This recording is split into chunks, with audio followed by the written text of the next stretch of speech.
السلام عليكم ورحمة الله وبركاته. اللهم صل على سيدنا محمد وعلى آل سيدنا محمد. حبيبي، بداية كده على طول عشان مش عاوز نطول عليك بالفيديو ده. أنا جايب لك شوية كوكتيل كده، زي ما تقول إيه، كوكتيل عك تحكيمي على عك تحليلي، على خفة دم، على استظراف كده، يعني شوية حاجات كده. بداية حبيبي، امبارح كنت بحضر مباراة اتحاد العاصمة الجزائري أولمبيك أسفي المغربي. طبعا اتعادلوا 0-0. آه ومش هرجع اقول لك تاني، اولمبيك اسفي هو الاقرب انه يكون مع الزمالك المباراة النهائية. طبعا ان شاء الله بعد ما نظبط فريق شباب بوليسداد هنا، تمام. لانه شباب بوليسداد ده كان غالبنا 1-0، فاكرينه؟ غالبنا 1-0 هنا و2-0 ايه هناك. فان شاء الله احنا ايه، غلبناه 1 هناك، وباذن الله باذن الله اتفق مع اخويا الهستيري بالحته دي، هنديله 3 هنا باذن الله يعني. فاولمبيك اسفي هو الاقرب، مع ان اولمبيك اسفي ترتيبه 14 بالدوري، لكن فريق عنده خط وسط كويس وبيجيد الهجمه المرتده، بيجيد الهجمه المرتده. المهم حبيبي، مش هنا الموضوع كان الماتش ده بقياده تحكيميه مصريه، بقياده المين، الكابتن امين عمر، وعاشور حكم الفار، تمام. فالمهم، في هدف صحيح لاتحاد العاصمة الجزائري. تخيل بقى الهدف ده ما اتحسبش ليه. انت طبعا هتفتكر تقول لي لمسة يد، فاول، تسلل. لا لا، الكورة جت مين؟ بالحكم امين عمر، وكمل الهجمة، ومن الهجمة دي اترفع اوفر. هم ما فهمش العرضيات على فكرة، قلت لك الشمال افريقيا ما فهمش العرضيات، اترفعت عرضية الواد. طب الجول، فحكم الفار عاشور جابه، الكورة ضربت فين؟ ضربت فيه وكمل الماتش. فيعني دي فضيحة يعني. انت حكم ساحة، انت عارف القانون بيقول لك الكرة تضرب فيك على طول توقف. النظام القديم راح، انه الحكم جزء من الملعب، انه الحكم القائم التاسع بالملعب دي اتلغت. يعني زمان بالقانون القديم كان الحكم القائم التاسع، تمام. لانه ايه، كان يحطوا يقول لك القائم التاسع بالملعب. فخلاص هم بقوا 8 دلوقتي. ففضيحة تحكيمية. نيجي بقى ماتش بيراميدز، تمام، والمصري. بما اني زملكاوي يعني، بما اني زملكاوي، يا زملكاوي امبارح كان يتمنى انه بيراميدز يقع، تمام. يعني ليه؟ عشان بيراميدز يبعد عنك وكده. لكن بيراميدز ظلم امبارح بركله الجزاء. دي مش ركله جزاء، دي عمرها ما تحتسب ركله جزاء، واحتسبت ركله جزاء على بيراميدز. وعلى قلت الكابتن محمود فتح الله قال لك يعني يقطع ايده فعلا اللاعب هنا. ايه دي؟ انا ما اعرفش يعني اللاعب بدي ضربه ازاي. المهم اتحسبت. ده من عك التحكيمي. يعني يجي من اتحاد العاصمه والاولمبيك اسفي، اللهم صل على سيدنا محمد، كله عك تحكيمي امبارح. نيجي مين؟ بيراميدز والمصري، قلت لك مش ركله جزاء. آه، بيراميدز ظلم، وقلت لك ان كلمه الحق الواحد يقولها لا رقبته. نيجي بقى ماتش مين؟ الاهلي وسموحه، تمام. ركله جزاء صحيحه مليون بالميه على امام عاشور، ما اتحسبتش، تمام، ما اتحسبتش، ومحدش يتكلم فيها الا الكابتن ابراهيم فايق. تحيه للكابتن مصطفى عبده، تحيه للكابتن سيد معوض، تحيه للكابتن محمود فتح الله. كلهم اقروا قال لك ركله جزاء، لانه امام عاشور خد الواد على رجل الثابته، خدوا على رجل الثابته.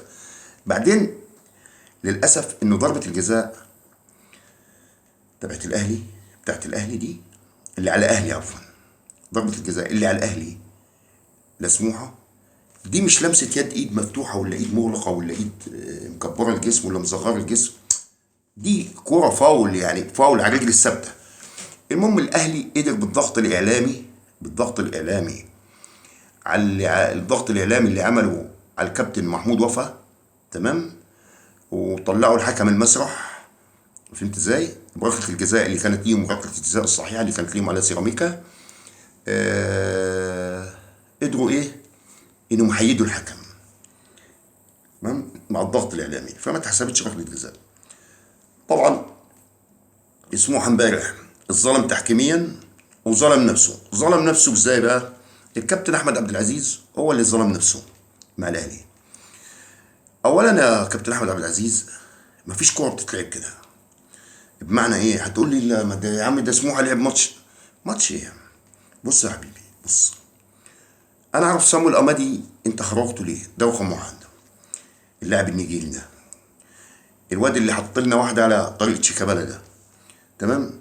وبعدين مفيش طريقه دفاع بتتلعب بالطريقه دي، تمام، مفيش طريقه دفاع بتتلعب كده. بعدين الاهلي ميت اكلينيكيا.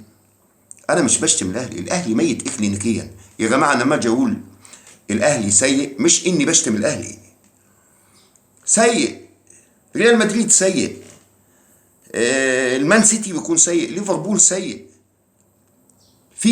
هو انت بص، لو انا كويس انت مش هتاخد دوري، ولو انت كويس انا مش هاخد دوري. لو انت كويس انا مش هاخد دوري، ولو انا كويس انت مش هتاخد دوري. لازم فينا واحد يكون واعي عشان واحد ياخد ايه؟ ياخد الدوري، تمام. فامبارح الكابتن احمد عبد العزيز ظلم نفسه وظلم سموحه. طبعا اولا تحكيميا، خلصنا بقى من العك التحكيمي ده. نيجي بقى لايه؟ للكوكتيل الزرافه، كوكتيل خفه الدم. اسلام مهدي، انا نفسي افهم حاجه واحده بس، مين ضحك عليك؟ مين اللي ضحك عليك؟ مين اللي ضحكوا عليك؟ الناس اللي ضحكوا عليك قالوا لك انه انت دمك خفيف. ايه الزرافه اللي انت فيها دي؟ ايه خفه الدم دي؟ انت جايب خفه الدم دي منين اه نوع دمك ايه؟ نفسي تقولوا نوع دمك ايه؟ ايه خفه الدم دي وايه الزرافه دي؟ ايه العسل ده؟ ايه يا ابني؟ انت مفيش، انت فرقتك وحشه، فرقتك انت مفيش وراك الا الزمالك ولا ايه؟ زي الناس اللي بتكسب براء، لو هتقع والفوطه وهي الفوطه ماسكها، انا ما استسلمناش. فوطه ايه؟ فوطه ايه اللي ماسكها؟ الفوطه دي انا اقول لك تحطها فين بعدين، بس بعد ماتش بيراميدز. يا ابني سجل الكلام ده عليا. اللي متابعين كره قدم، اللي متابعين كره قدم، باذن الله، باذن الله، بحال فوز الزمالك على بيراميدز، باي باي الدوري بيتعب. اقول لك باي باي، هتقول لي اقول لك باي باي، خلصت الحدوته. لسه هيبقى الاهلي وبيراميدز، وبيراميدز وما ادراك ما بيراميدز مع الاهلي، طبعا كلنا عارفين. لكن بحال تعادل الزمالك، لا قدر الله، لا قدر الله، لا قدر الله، بحال تعادل الزمالك او خساره الزمالك، تمام، لا يبقى الدوري، انا اقول لك لسه بالملعب.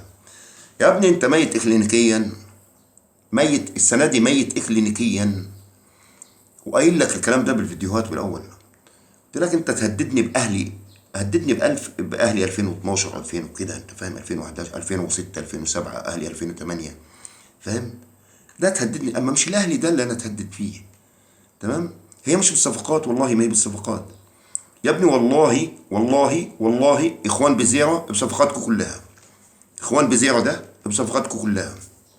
ايه رايك؟ اخوان بزيرة ده بصفقاتكم كلها، عدي الدباغ عفوا، بصفقاتكم كلها. ناصر منسي ده اللي انتوا بتقولوا عليه ناصر منسي ده، والله والله ناصر منسي ايجابيته بالملعب، الايجابيه بتاعته بالملعب، بنص فرقتك. مش هقول لك بنص فرقتك، لا حرام، لاني بظلم ناصر منسي لو قلت لك بنص فرقتك كامله. وخف كده تعوم، يا ابو خفيف الدم، خفيف الدم قوي قوي. ايه خفة الدم؟ بدينا شوية كده يا واد، كوباية كده نشرب منهم. ايه خفة الدم دي يا عم؟ المهم يلا ماشية، ما هي ماشية، ما هي ماشية معاك يا عم، ابسط يا عم، ما هي ماشية معاك. اخر حلاوة. انا قلت المرحوم عمر فتحي الله يرحمه. المهم حبيب اخوك، قلت لك عك الكراوي، عك التحكيمي، عك. وفي كلمة كده بوجهها لاخويا الستيري حبيبي الستيري، انا بحبك يا ستيري والله ومتابعك وبدي لك لايك. حبيبي يا ستيري خف شوية عشان في ايه، في حاجات بقت تهرب كده. ده من باب في حاجات بقت تهرب كده. تمام. انا بحبك، بس ده عتاب مش اكتر. راجع نفسك شوية كده. ونهاية الفيديو حبيبي، وبنهاية الفيديو يا ريت تدعمنا كده، مشاركة بالقناة واللايك الجميل. وسلام يا نجم، حبيب اخوك.